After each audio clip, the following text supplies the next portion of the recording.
Wow.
Pemirsa, Iran kembali meluncurkan serangan balasan besar-besaran ke wilayah pendudukan Tel Aviv.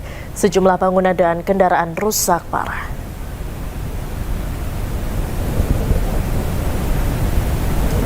Serangan yang terdiri dari beberapa gelombang rudal dan drone ini dilaporkan berhasil menembus sistem pertahanan udara Israel.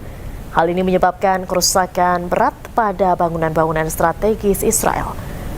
Sejumlah bangunan hunian dan kendaraan juga dilaporkan mengalami kerusakan berat. Situasi di Tel Aviv pun mencekam dengan sirine peringatan yang terus berbunyi di sepanjang kota.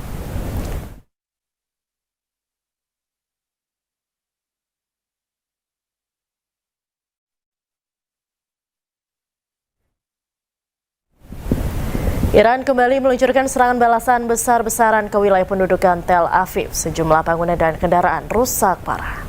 Wow.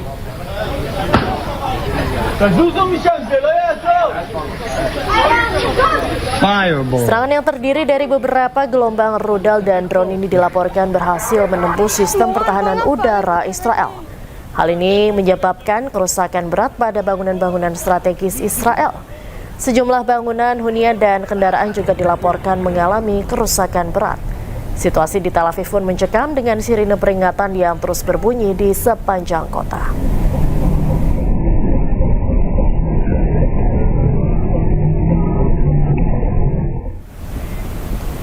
Warga Israel di bagian utara hidup dalam ketakutan. Hampir setiap 10 menit sekali sirine berbunyi, pertanda mereka harus segera berlari ke tempat perlindungan.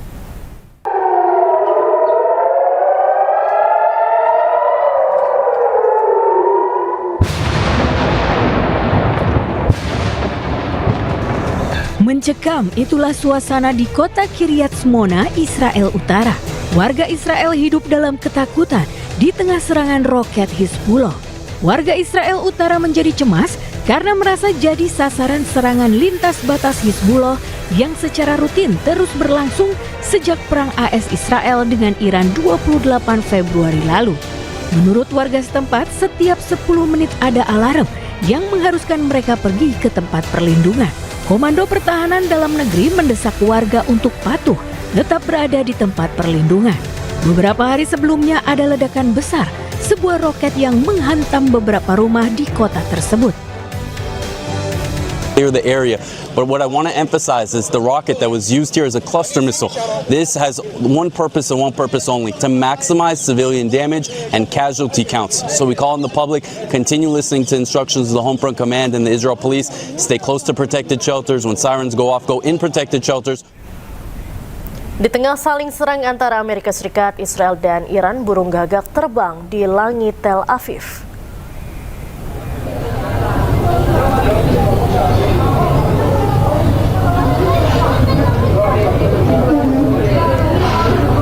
Langit Tel Aviv tiba-tiba dipenuhi burung gagak sejak kemarin. Dalam rekaman video yang beredar di media sosial, kawanan burung gagak ini mengitari gedung-gedung tinggi termasuk Menara Azrieli. Sejumlah ahli menilai hal ini wajar karena burung gagak sangat umum di Israel. Perilaku gagak yang terbang dalam jumlah besar memang biasa terjadi pada bulan Maret dan terkait dengan perilaku musiman.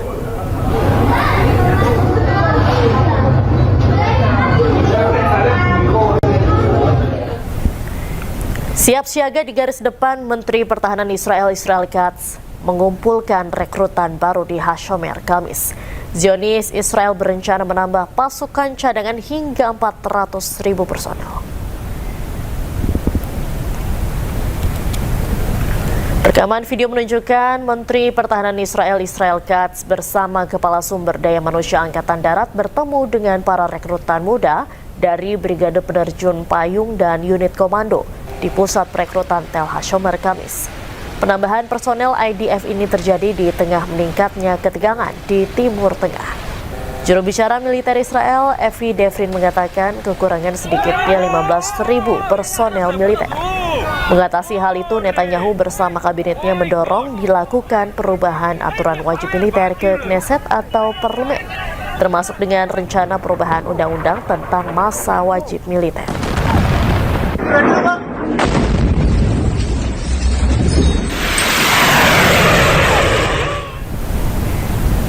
Amerika Serikat mengirimkan ribuan pasukan tambahan dari Divisi Lintas Udara ke-82 ke kawasan Timur Tengah. Tambahan sebanyak 3.000 hingga 4.000 tentara ini di tengah pembahasan kesepakatan dengan Iran untuk mengakhiri konflik.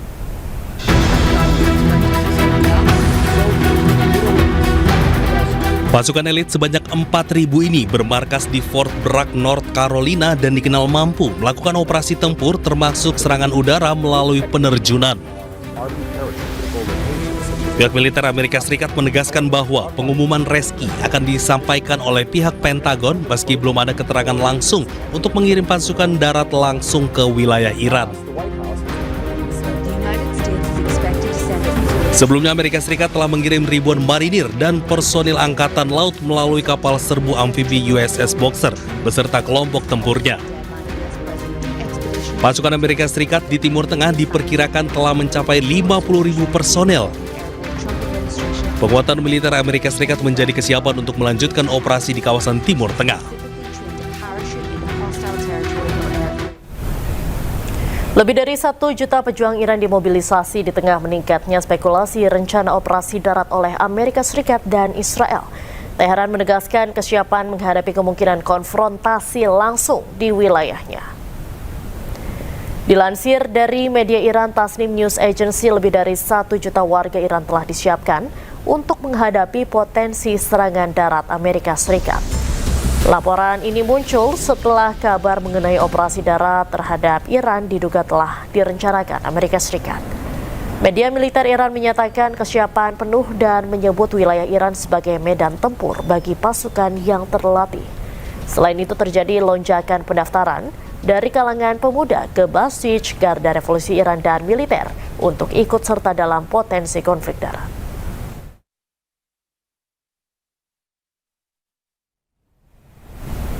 Perang darat yang digadang-gadang Amerika Serikat akan berdampak lebih parah, akan lebih banyak korban nyawa yang berjatuhan. Lantas sampai kapan perang akan berlangsung? Berikut pernyataan praktisi dan pengajar hubungan internasional Dina Prapto Raharja. Perang sayangnya ya, walaupun kita udah berusaha untuk menghindari, mencoba jalan negosiasi, juga negara seperti Pakistan sudah mulai membuka komunikasi untuk dimungkinkan ada negosiasi, sepertinya masih akan berjalan selama beberapa waktu ke depan. Berapa lamanya kita belum tahu, tapi kalau dilihat dari persiapan pasukan darat Israel itu sebenarnya bukan hanya ditujukan untuk ke Iran, tapi juga untuk menduduki Lebanon Selatan. Jadi wilayah-wilayah di sekitar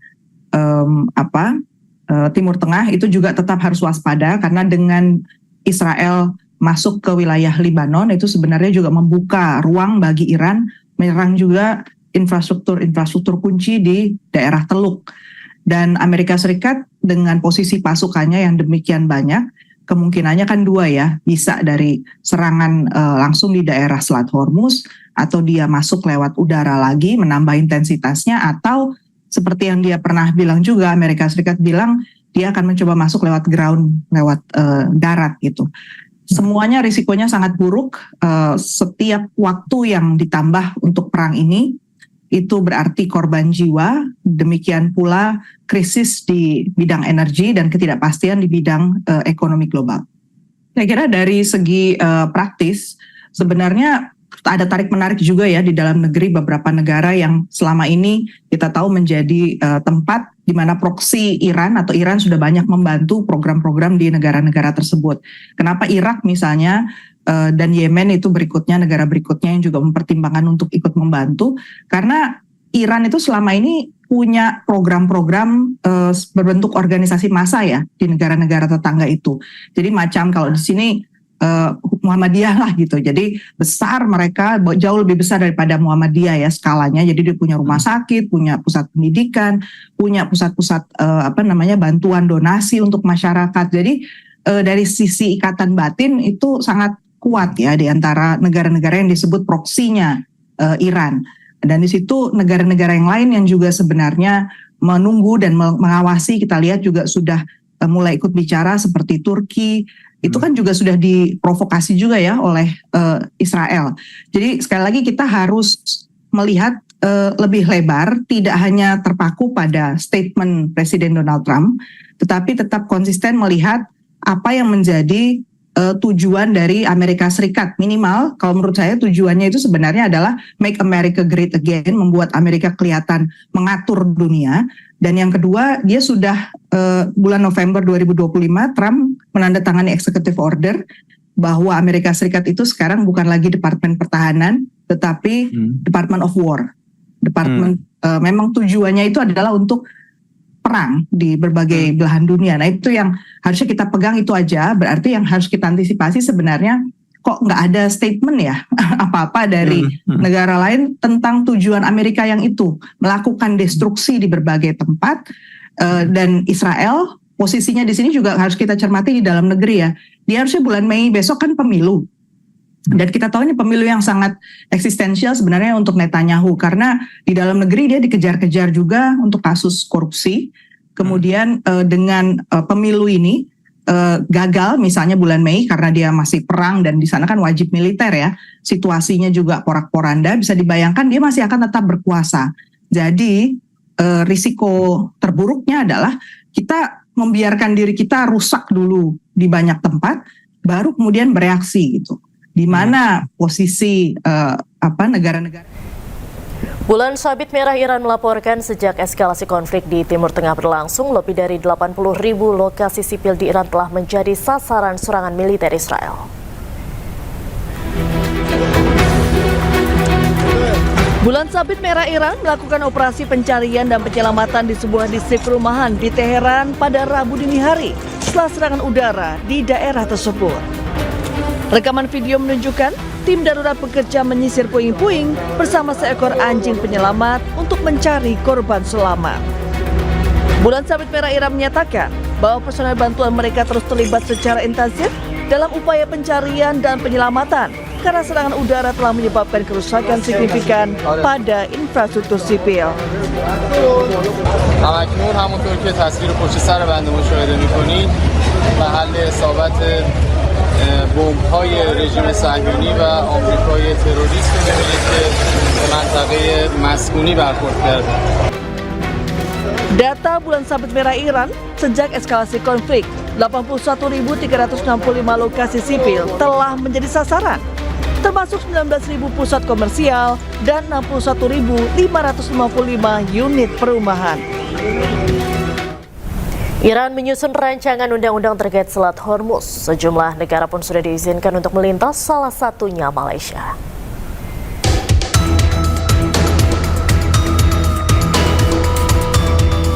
Kali ini mereka mengizinkan negara sahabat untuk bisa melintasi Selat Hormuz. Sejumlah negara yang diizinkan melintas adalah Cina, Rusia, Pakistan, Irak, dan India. Sementara Malaysia mengklaim Iran telah mengizinkan kapal mereka melintas. Terima kasih kepada Presiden Iran kerana awal memberi laluan dan sekarang kita dalam proses untuk melepaskan kapal minyak Malaysia dan pekerja yang terlibat supaya dapat meneruskan perjalanan mereka. Malaysia mengambil sejumlah langkah untuk mencegah krisis energi. Salah satunya dengan mengurangi kuota bahan bakar bersubsidi. Warga Malaysia juga hanya bisa membeli 200 liter bensin bersubsidi per bulannya. Sementara itu, Menteri Luar Negeri Iran, Abbas Araghchi menegaskan Selat Hormuz tertutup bagi musuh dan sekutu mereka. Araghchi juga menyebut AS pengecut karena tidak berani melintasi Selat Hormuz. اقتدار ایران به منطقه دیگریش تنگه هرمز هست. بعد از 47 سال بالاخره ما رو مجبور کردن که اقتدار خودمون رو در این منطقه، در این آبراه، در این تنگه هرمز نشون بدیم و به دنیا بدیم. باورشون شاید نمیشد. فکر میکردن که ایران بلوف میزنه. فکر میکردن که ایران جرأت چنین کاری نداره. ولی ما با قدرت این کارو کردیم و تمام توان خودشون رو بسیج کردن که این کار رو متوقف بکنن و نتونستن. حتی متوسل شدن به کشورهای دیگه. حتی متوسل به کسانی که خودشون دشمن میشمارن متوسل شدن که بیان کمک بکنید این آبراه رو باز بکن. و خب هیچ کم استقبال نکرد. چون اصلا شدنی نیست. وقتی ناوگان خود آمریکا جرئت نمیکنه به این تنگه وارد بشه، چطور توقع دارن ناوگان کشورهای دیگه، نیروهای دریایی کشورهای دیگه نزدیک بشن؟ و ما به همه کشورها اخطار دادیم که اگر نیروهای مسلح اونها وارد این حوزه بشن، تنش رو بیشتر خواهند کرد. منطقه رو با مشکلات پیچیده‌تری مواجه. Konflik yang memanas di Timur Tengah berdampak pada kenaikan harga minyak global. Warga di sejumlah negara mengeluhkan kenaikan BBM tersebut.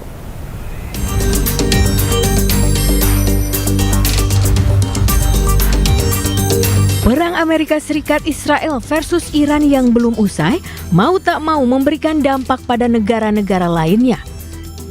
Kenaikan ini terjadi setelah distribusi utama minyak dunia di Selat Hormuz terganggu akibat konflik. Di Amerika Serikat sendiri, harga bensin dilaporkan mengalami kenaikan hingga 20%. Ada berderet kreator konten di Amerika Serikat yang seakan-akan teriak dengan kenaikan harga ini. Oh, we are so cooked. We are so cooked. $8. Oh my. $8.39 for Supreme, and that is real. Literally, look at that. That is real, folks. Right here, $8. California gas prices, bro. I have never seen anything like that before. Oh my God. Dampak lainnya juga dirasakan di beberapa negara maju seperti Finlandia dan Jepang.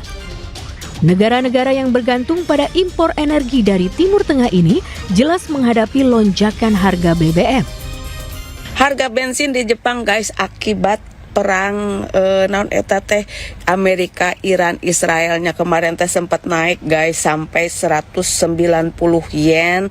Ada bahkan di tempat lain mah katanya sampai 200 yen atau sekitar 20.000 lebih lah ya per liternya, guysnya lumayan berat. Dan ini pasti efeknya barang naik, pupuk naik, segala naik, pasti nara naik ya pokoknya namanya nenek lantah. Telina teh sampai berpikirnya apa harus kemana-mana naik sepeda gitu.